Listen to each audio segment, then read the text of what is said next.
Beloved, good morning. Good morning. Indeed, it is a pleasure to be here with you at the Yorktown United Methodist Church. I am honored to stand in this pulpit from which your well-abled pastor, Reverend Jane Ott, continually inspires you with the engaging gospel of love and peace. Also, I am humbled that my invitation to appear before you today made it through the multiple layers of committees for which the Methodists are known. A prominent Methodist clergyman once told me, he said, "Epps, you could not be a Methodist minister." And I said, "Well, why not?" He said, "Firstly, you like forgiving debts instead of trespasses." And he said, "Secondly, you still think Kingdom Tide was the name of an evangelical water park." And he said, "Finally, Epps, you couldn't be a Methodist minister because you would remove the most important line items in a Methodist church's budget, donuts and coffee."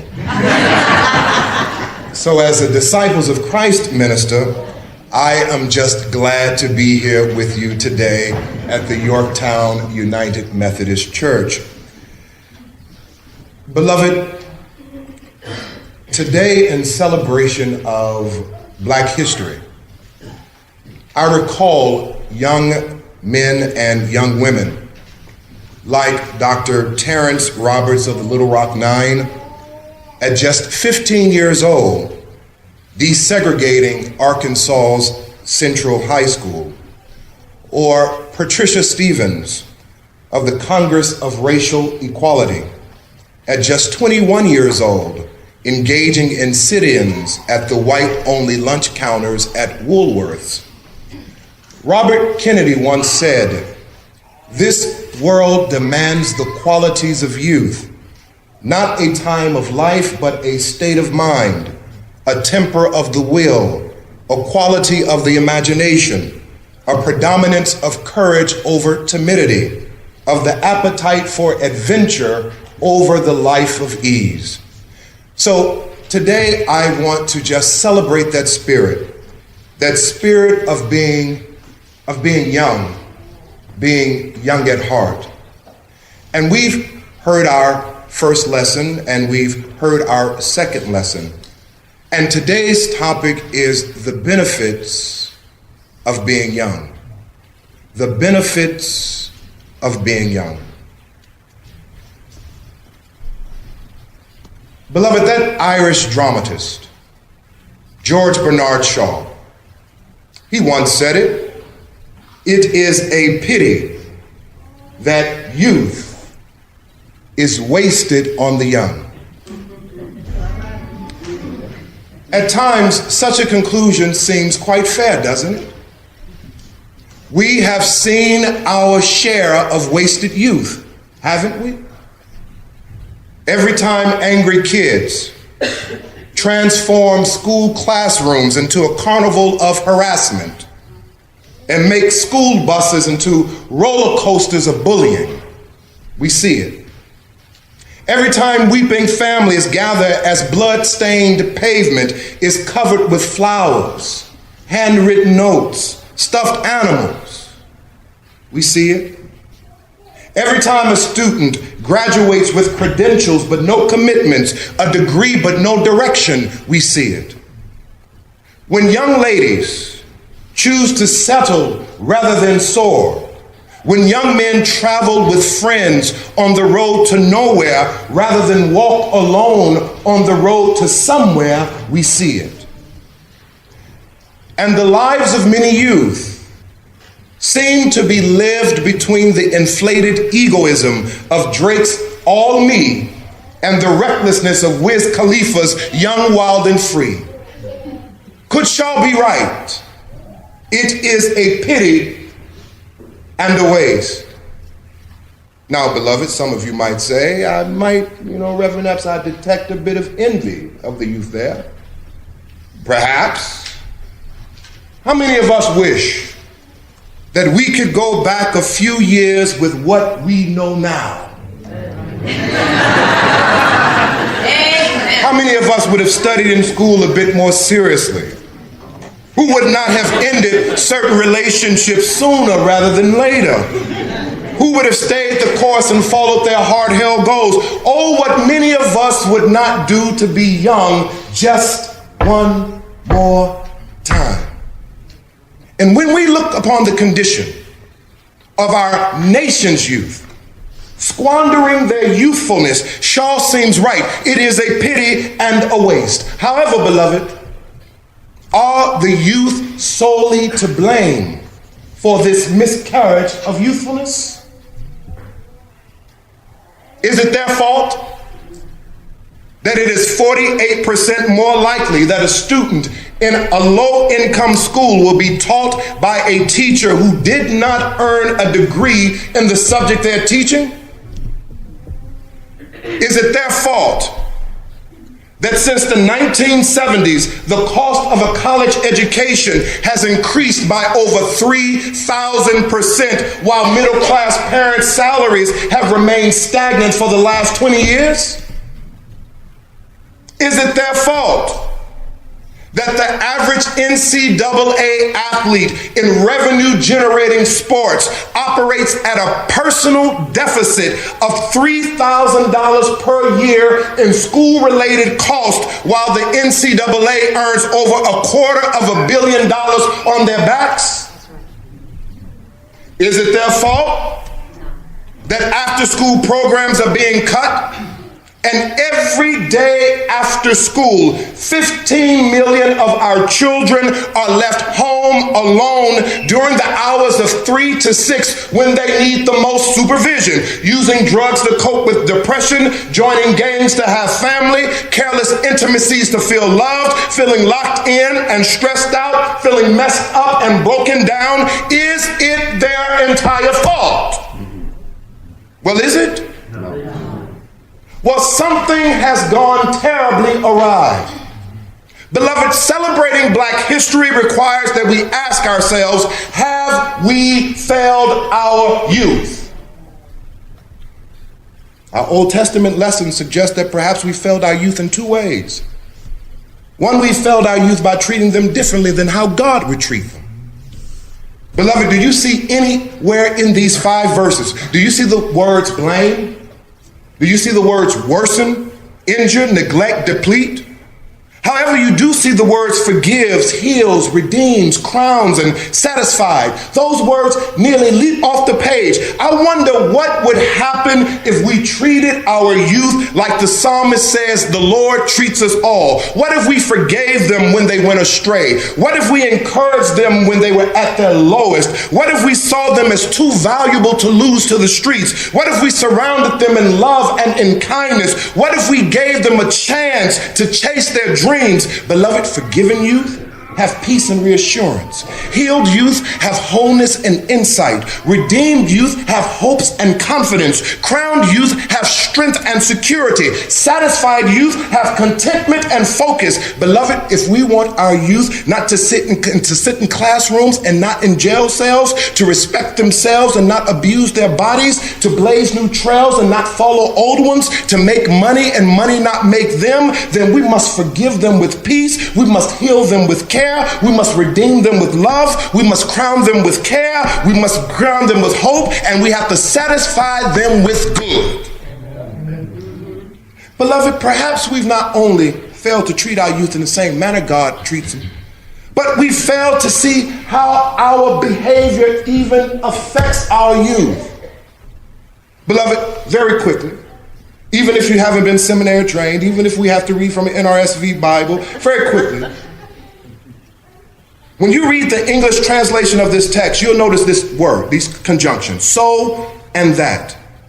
So that your youth is renewed like the eagles. Notice the cause and effect. Notice the action and consequence. Notice what precedes so that. The Lord has forgiven and healed in verse 3. The Lord has redeemed and crowned in verse 4.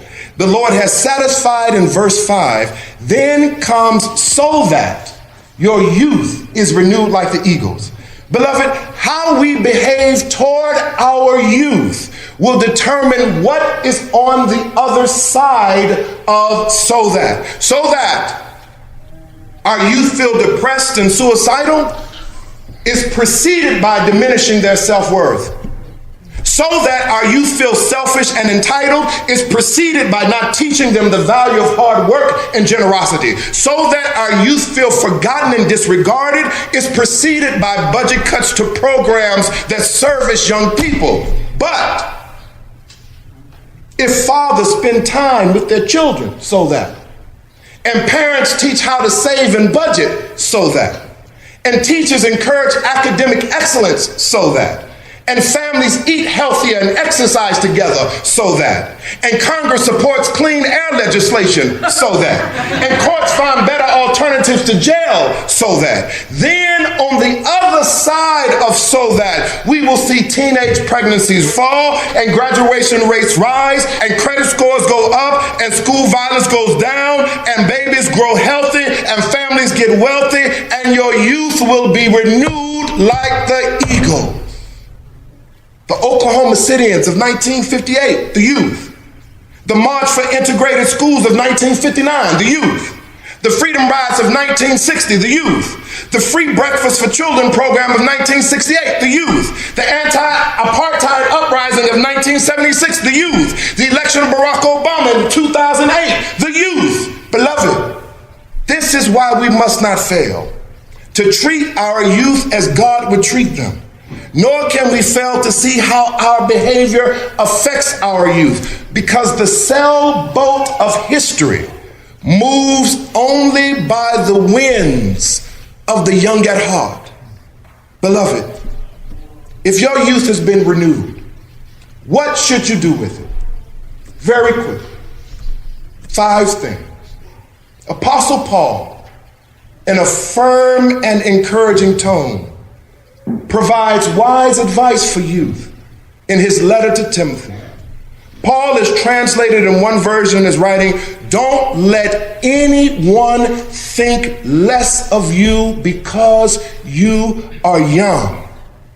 Be an example to all believers in what you say, in the way you live, in your love, your faith, and your purity." Young people, very often you will come across those that think little of you because you listen to One Direction or Lady Gaga and you don't listen to the Beach Boys or Aretha Franklin.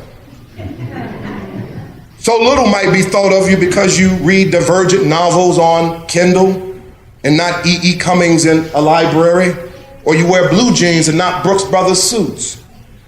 Sometimes people will overlook you. You'll even be omitted in some churches, overlooked by politicians, dismissed by educators. So what do you do? What do you do with your youth? Do you cry and complain about it when people dismiss you? Do you place a going out of business sign on your ambition and your hustle? Do you stand in the shadow of predictable stereotypes? Do you sit in the corner and just wait until you get older? No. Paul says, be an example to those who believe the Supreme Court of Hope has not been adjourned yet. Be an example to those who believe an idea can achieve more than a gun. Be an example to those who believe a mind is a terrible thing to waste. Be an example to those who believe with God all things are possible. Be an example. Be an example of one whose failings have been forgiven, whose hurts have been healed, whose life has been redeemed, whose perspective has been crowned, and whose soul has been satisfied, so that their youth is renewed like the eagle. So, how can I be young? How can I be an example? How, you ask? Beloved young people, in your speech, Paul says, be an example. You know what that means simply? That means speak about ideas intelligently. Eleanor Roosevelt would put it, small minds talk about people. Average minds talk about events. Great minds talk about ideas. Every day, young people, find at least one idea to talk about. Let your conversation be like a trampoline upon which small and average minds leap forward toward the sky. Young people, never be caught without having an idea to talk about. Let people see you talking about something important, but don't stop there. Young people, in your conduct, Paul writes, be an example. That just simply means live life fully. Every single day, find at least one thing to do outside of your comfort zone. Whether it's Katy Perry's Roar or Beyonce's Run the World that motivates you. Visit a different part of the city, get up and get out and do something, watch an independent film, eat a dish you've never tried, talk to a person of a different race or religion. Young people, never be caught without having doing something new. Let everybody see you doing something different, but don't stop there. Young people, in your love, Paul says, be an example. This means love something preferentially. Every day, find a way to take pleasure in what you love to do. Is it okay? Yes, it's okay to love rap over classical music. It's okay to love science over religion. It's okay to love writing over business or sports over politics. The world needs a Jay-Z just as much as a Maurizio Pollini, a Stephen Hawking just as much as a T.D. Jakes, a Toni Morrison just as much as a Warren Buffett, and an NFL just as much as a U.S. Congress. Young people, never be caught without knowing and doing what you love to do. Let people see you passionate about something. But don't stop there. Young people, in your faith, Paul says, be an example. This means respond to what you believe with certainty. Every day, find at least one way to respond to your convictions. Political theorist Edmund Burke once said, all that is required for evil to prevail is for good men and women to do nothing. You may know in your heart that homicide should not be the number one cause of death for black males between the ages of 18 and 24. So respond to it. You may know in your heart that a woman or a child should not be caught in the web of sex trafficking every 30 seconds. So respond to it. You may know in your heart that monogamy is good, that children are a blessing, that studying is crucial, that voting is important, that the earth is sacred, that God is real, so respond to it. Young people, never be caught not responding to what you truly believe in your heart. Let people see you acting on your principles. Finally, young people, in your purity, Paul writes, be an example. This means try your best to do things guilt-free. Every day, try to go to sleep with a clear conscience. Using hands to steal or words to hurt others, avoid that. Associating with people who are going nowhere fast, avoid that. Cheating to succeed or lying on others, avoid that. Doing the bare minimum just to get by, avoid that. Avoid anything and anybody that will ruin your reputation and prevent you from being the next Steve Jobs, the next Oprah Winfrey, the next Queen Latifah, the next Martin Luther King, the next Bill Cosby, the next Barack Obama. Young people, never be caught in any situations in which you later on have to lose a good night's sleep because you are guilty of being foolish. Let people see you, as Spike Lee said it, doing the right thing. So, beloved, I know you're saying, what if from now on I try to speak about ideas intelligently? I live life fully. I love something preferentially. I respond to what I believe with certainty. And I do things in a manner that's guilt-free.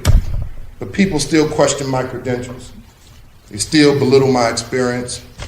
They still doubt my abilities. They still laugh at my goals.